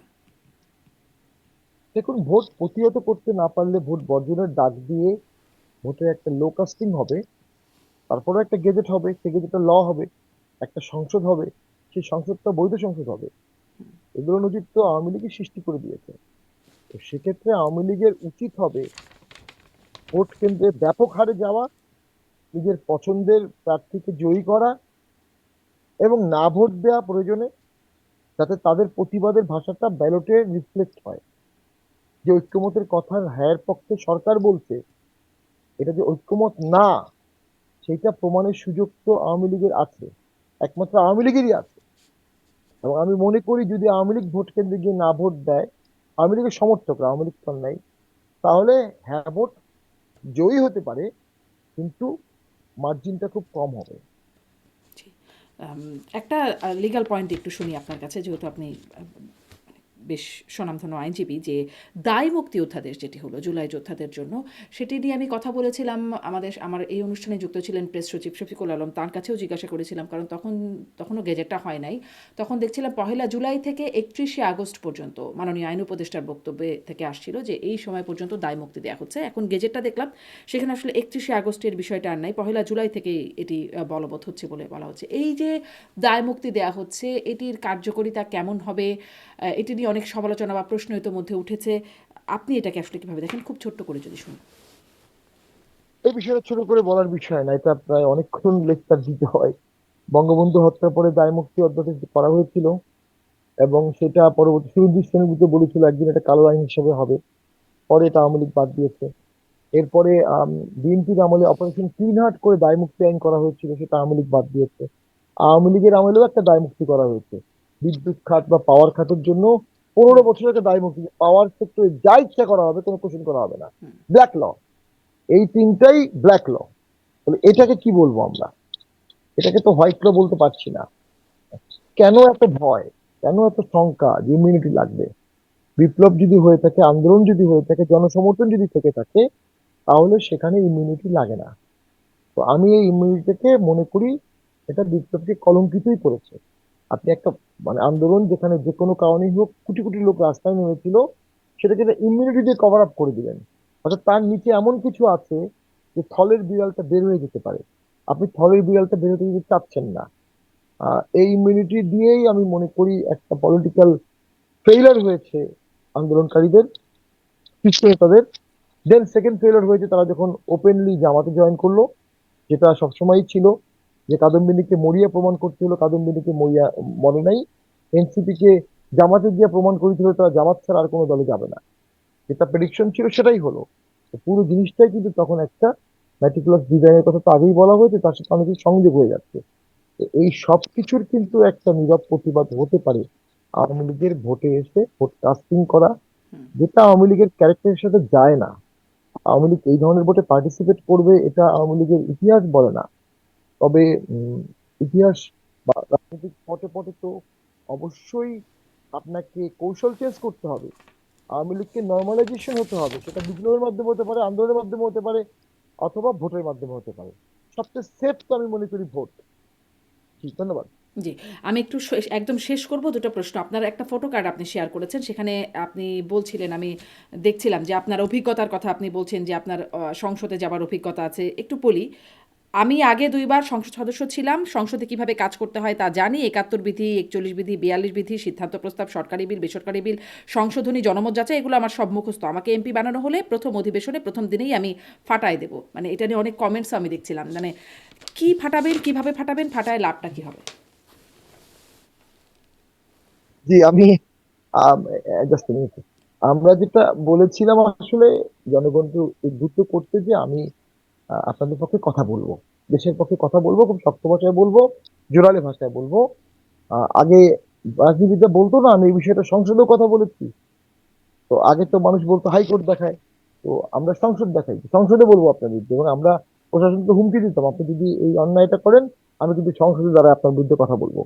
তো এই সমস্ত বিষয় থেকে আমি জনগণকে সংসদের গুরুত্ব বোঝানোর চেষ্টা করেছি এবং নিজের একটা যোগ্যতা যতটুকু আছে এটা তুলে ধরার চেষ্টা করেছি। একটু ভাষাগত ত্রুটি ছিল, অনেকে লিখেছে উনি ফাটা চেষ্ট, এসব বলেছে আর কি। তো না, আসলে রাজনীতিতে তো ভাষা চলে আসে। তো এটা আমি মনে করি একজন এমপি প্রার্থী তো নিজেকে সংসদে কি করবেন সেটা তুলে ধরতেই হবে তাকে। তার লোকাল ক্যালিবারের সাথে তার জাতীয় রাজনীতিতে কন্ট্রিবিউশন করার কতটুকু অ্যাবিলিটি আছে, তার লয়ের ওপর কমান্ড একটা অংশ তো থাকতেই হবে। সংসদে যদি লয়াররা না থাকে, সংসদ তো অচল হয়ে যাবে। জি, কিন্তু এই আপনি আপনার এলাকাবাসীর জন্য, মানে সংসদে গিয়ে তো ফাটিয়ে দিবেন, কিন্তু হ্যাঁ, আপনার আসলে আগের সংসদগুলোতেও বেশ বক্তব্য আলোচিত হয়েছে, অনেক বক্তব্য নজর কেড়েছে, আমরাও তখন অনেক আলোচনা করেছি আপনার সংসদের বক্তব্য নিয়ে। কিন্তু এলাকাবাসীর জন্য আপনি এমন কি করেছেন যেটা নজর কেড়েছে বা সামনের দিনে এলাকাবাসী মনে রেখে আপনাকে ভোট দেবে? দেখুন, মানে এলাকাবাসীর জন্য আমি অনেক কিছু করতেই পারিনি, এটা আমি স্বীকার করবো। অনেক কিছু আরো করা উচিত ছিল, কিন্তু যেগুলো করেছি সেগুলো আগের 50 বছর যদি এক করা হয় তাহলেও সমান হবে না। আমি 1800 কোটি টাকার দুটি বড় কাজ করেছি। 6 বছরে 6 জন লোককে রাজনৈতিক হয়রানি করে দেই নাই। সমস্ত মসজিদে টাকা দিয়েছি, প্রত্যেকটা মসজিদে টাকা দিয়েছি, প্রত্যেকটা মন্দিরে টাকা দিয়েছি। স্টেডিয়াম করেছি, ছোট ছোট গ্যালারি করেছি, 6টা লাইব্রেরি করেছি। মানে আমাদের এলাকাটা তো খুবই গরিব, একটা ওই এলাকার কালচারের সাথে অন্য এলাকার কালচার মিলবে না। আর তো ওখানে আমরা সোলার লাইট দিয়েছি প্রথম, মসজিদে এসি দিয়েছি ফর দ্য ফার্স্ট টাইম। সুন্দরগঞ্জে মসজিদে এসি টা আমাদের বরাদ্দ দেয়া, আমার দেয়া। তো আর কিছু দৃষ্টিনন্দন কাজও করেছি। আর রাস্তাঘাট হয়েছে, ওই যে বললাম 28 কোটি টাকার কাজের সাথে অ্যান্সিলিয়ারি 56 কিলোমিটার রাস্তা পেয়েছিলাম আমরা ওই কাজের সাথে। এর বাইরে প্রায় 70-80 কিলোমিটার রাস্তা করেছি। এখন সমস্যা হচ্ছে আমাদের ওখানে ন্যাচারালি আওয়ামী লীগের ভোট আছে, জামাতের ভোট আছে, আমাদের ভোট আছে। তো একটা অংশ তো আমার প্রতিপক্ষ থাকবেই, এবং তারা তো সমালোচনা করবেই। কিন্তু আমি যদি সবসময় বলি যে আপনি 50 বছর সমস্ত বরাদ্দ যোগ করে, সমস্ত কাজ যোগ করে আপনি আমার 6 বছরের সাথে কম্পেয়ার করে দেখতে পারেন। আমি 45 বছরে, হুম হুম। 45 বছরের টোটাল এক পাল্লায় রাখবেন, আর আমার 6 বছর এক পাল্লায় রাখবেন। আমি চ্যালেঞ্জ দিয়ে বলতে পারি আমার 6 বছরের কাজ অবশ্যই অনেক বেশি হবে। এই মানে এই যাচাইটা আসলে এলাকাবাসী করেন আর কিনা শেষ দেখার বিষয় শেষ কথা একদম। বলে দিচ্ছি, শেষ কথা বলে দিচ্ছি, আমার 6 বছরে 6টা চাঁদাবাজির ঘটনা ঘটে, ওই 6টা। জি। কোনো দলের কোনো লোক চাঁদাবাজি করতে পারেনি। আচ্ছা, কিন্তু আপনি শেষ Thank you. কথা বললে আমি শেষ প্রশ্নটা করব এখন যে জি। এই যে স্বৈরাচারের দোসর যে ট্যাগ, মানে এর আগে 90 যখন আন্দোলন হলো সেটাকে স্বৈরাচার বিরোধী আন্দোলন বলে আমরা জানতাম, এবং তখন এর আগ পর্যন্ত একমাত্র স্বৈরাচার হিসেবে জাতীয় পার্টিকেই বলা হতো। স্বৈরাচার এরশাদ হোসেন মোহাম্মদ এরশাদের নামের সাথে স্বৈরাচার যুক্ত হতো। এখন এসে আপনারা স্বৈরাচারের দোসর, মানে আপনাদেরকে প্রমোশন হলো না ডিমোশন, স্বৈরাচার থেকে স্বৈরাচারের দোসর। দেখুন, কেউ আমার বিরুদ্ধে বলেই সে আমার অপোজিশনে থাকবে। মানে আমার মতবাদ মানবে না বলেই তো সে আমার অপোজিশন। আমি সবাইকে আমার মতবাদ মানাবো কেন? কেউ আমাকে স্বৈরাচারের দোসর বলবে, আবার কেউ কাউকে দুর্নীতি 5 বারের চ্যাম্পিয়ন বলবে, কেউ কাউকে যুদ্ধাপরাধী বলবে, কেউ কাউকে লেফটিস্ট বলবে, পচা বাম বলবে, পচা ডান বলবে। এটা রাজনীতিতে হবে, এটা সহ্য করতে হবে। এই টেম্পারমেন্টটা নিয়েই তো রাজনীতি করতে হবে। এরশাদকে স্বৈরাচার বলার কারণে এরশাদ তার উপর রাগ করেছে এমনটা না। বরঞ্চ যে সাংবাদিক স্বৈরাচার লিখতেন, উনি ফোনে তার সাথে অনেকক্ষণ গল্প করতেন। পরে আর ওই সাংবাদিক আর স্বৈরাচার লিখতে একটু হেজিটেট করতেন যে এতক্ষণ গল্প করলেন। তো আমি মনে করি এগুলো রাজনীতিতে থাকবে। আমাদের ভালোবাসার জায়গার লোক জায়গাগুলো আমাদের আছে, আমাদের নেতাকর্মীরা আমাদের সাথে আছে, আমাদের যারা ভালোবাসে মানে কিন্তু লুঙ্গি এই পরা যে এই সাধারণ ব্যাপারটা মানুষ যে স্বৈরাচার তারা আছে। ট্যাগটা যে এখন চলে গেল আপনাদের উপর থেকে, এখন আর আপনাদেরকে কেউ হ্যাঁ, স্বৈরাচার বলছে না, বরং স্বৈরাচারের দোসর বলছেন। মানে এখানে কি একটুখানি প্রমোশন হলো নাকি মানে ডিমোশন এটা? আমি সুস্পষ্ট বলেছি 90 পরবর্তী প্রত্যেকটা গভর্নমেন্ট আগের গভর্নমেন্ট থেকে বেশি হয়ে গেছে, প্রত্যেকটা গভর্নমেন্ট। তাহলে সেক্ষেত্রে তো আসলে স্বৈরাচারের দোষর কাকে বলে? দোষর মানে আপনি যেটাতে টাকা দিয়েছেন, যেটাতে আপনি অস্ত্র দিয়েছেন, যেটাতে আপনি অংশগ্রহণ করেছেন, পার্টিসিপেট করেছেন। আওয়ামী লীগের কোন স্বৈরাচারী কাজের সাথে সরাসরি জাতীয় পার্টি অংশগ্রহণ করেছিল? নির্বাচনে অংশগ্রহণ করা ছাড়া। নির্বাচনে অংশগ্রহণ করা স্বৈরাচারী কাজ পৃথিবীর কোথায় আছে? মোস্ট ডেমোক্রেটিক কাজ নির্বাচনে অংশগ্রহণ করা। এখন যে আওয়ামী লীগ ছাড়া ভোট হচ্ছে, সেখানে আমরা অংশগ্রহণ করছি, সবাই অংশগ্রহণ করছে না। তাহলে আমাদের কি সেই দোষটা এই দোষটা কি এক করা যাবে? এবং 24-এ জামাত বিএনপি অংশগ্রহণ করেনি, এখানে আওয়ামী লীগকে বাদ দিয়ে করা হচ্ছে। তো টেকনিক্যালি মাঝখানে একটা আন্দোলন হয়েছে, এর বাইরে তো থিওরিটিক্যালি জিনিসটা সেম। তো এটা হচ্ছে আসলে ওই যে আপনি 6 দেখবেন না 9 দেখবেন। একই জিনিস আপনি যখন করছেন তখন একরকম, অন্য কেউ করলে আবার সেটা আরেক রকম হয়ে যাচ্ছে। আমাদেরকে যদি জামাত দূষণ গালি দেয় আমাদেরকে, বা জামাতের অঙ্গ সংগঠন এনসিপি বা গণ অধিকার দেয়, 2001 থেকে 2006 বিএনপির যে খারাপ কাজগুলো ছিল, জামাত কোন খারাপ কাজের প্রতিবাদ করেছে? একটা খারাপ কাজের প্রতিবাদ জামাত করেনি, একটা না, যে কথাগুলো প্রথমেই বললাম। বিএনপির স্বৈরাচারী কাজের সাথে জামাত তখন সহযোগী ছিল। 71-এও জামাতের একটা খুব জঘন্য অবস্থান ছিল, যুদ্ধাপরাধের পক্ষে, স্বাধীনতা বিরোধীদের পক্ষে, পাকিস্তানের পক্ষে, despite the fact Pakistan rape করছে, ডেসপাইট দ্য ফ্যাক্ট পাকিস্তান মানুষ মারছে, আর জামাত তাকে সমর্থন করছে, গোলাম আজম করেছে, সবাই করেছে। সেই অপরাধের সাথে জাতীয় পার্টির অপরাধকে 100 দিয়ে গুণ করলে ওই অপরাধের সমান হবে না। এটা আমরা অনুভব করি, জনগণ অনুভব করে। জি। তবে হ্যাঁ, অস্বীকার করা যাবে না, আওয়ামী লীগের অতি আগ্রাসী ক্যারেক্টারের কারণে, জামাত নির্যাতিত হওয়ার কারণে জামাত এক্সপ্যান্ড হয়েছে, জি। নির্যাতিত জামাত এক্সপ্যান্ড হয়েছে। জি, ব্যারিস্টার ধন্যবাদ। পাটোয়ারি, অনেক ধন্যবাদ, অনেক ধন্যবাদ যুক্ত হওয়ার জন্য। অনেক সময় কথা বললাম আপনার সাথে। ধন্যবাদ এতক্ষণ সময় দেওয়ার জন্য। ধন্যবাদ আপনাকে, ধন্যবাদ। ধন্যবাদ দর্শক এতক্ষণ সাথে থাকার জন্য।